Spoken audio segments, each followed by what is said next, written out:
Pada kesempatan kali ini saya akan memberikan penjelasan mengenai bagaimana cara mengendarai motor kopling ya. Jadi motor kopling itu secara umum sama, kalau sudah bisa memahami konsepnya nanti bisa diterapkan di berbagai jenis motor kopling, entah itu yang mulai dari yang 150 cc hingga 500 cc.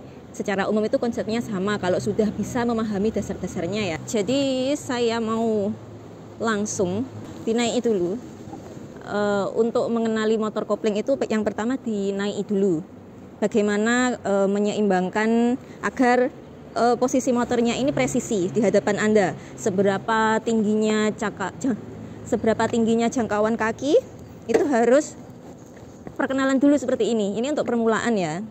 Kalau ini belum dikuasai, nanti takutnya begitu naik, ternyata tinggi sekali motornya begitu. Jadi kalau saya tuh memahami dulu bagaimana dibelokkannya itu susah apa enggak, kemudian ada yang kaku atau yang enteng gitu. Jadi saya pahami dulu, saya gini-ginikan dulu.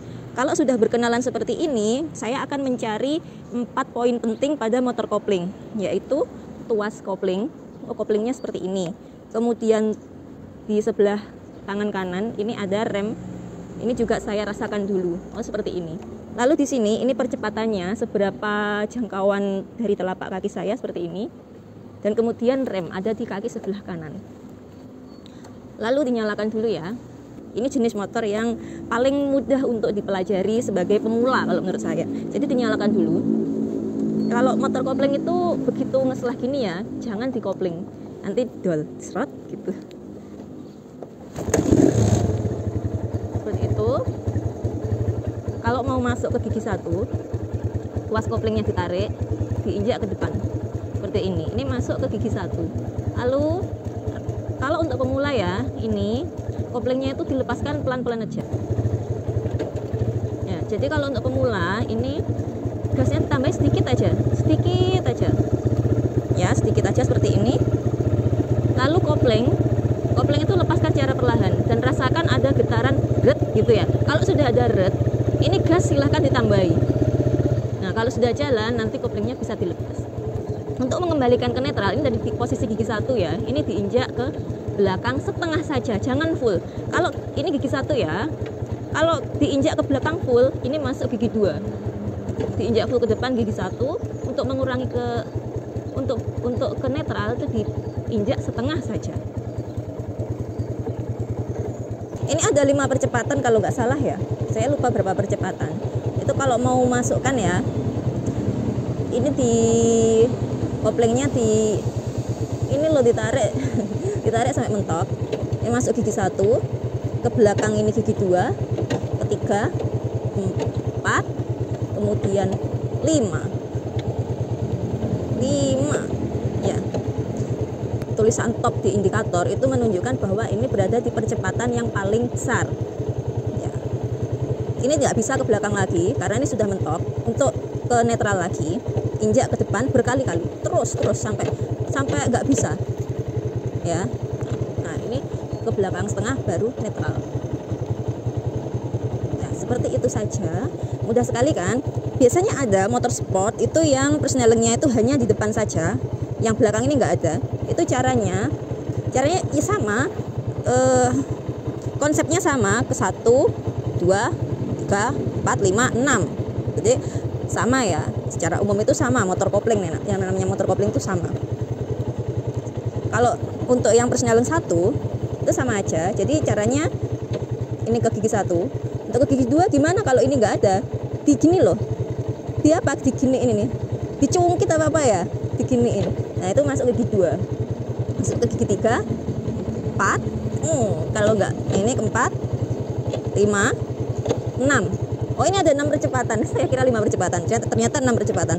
Untuk menguranginya ya tinggal diinjak-injak aja sampai mentok, baru ke setengah ke belakang. Seperti itu caranya.